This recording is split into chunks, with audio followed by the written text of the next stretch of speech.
You ask Tiger to solve. This deals with linear equations with one unknown. The final result is a equals -7. Let's solve it step by step. Simplify the expression. Break up the fraction.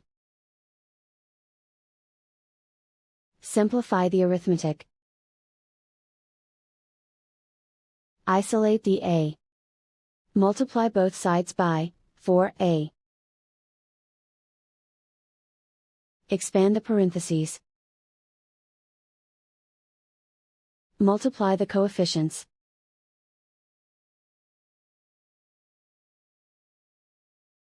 Simplify the fraction. Find the greatest common factor of the numerator and denominator. Factor out and cancel the greatest common factor. Multiply by 0. Group all constants on the right side of the equation.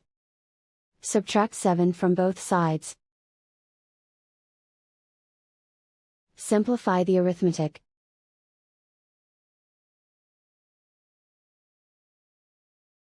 And so the final result is a equals -7.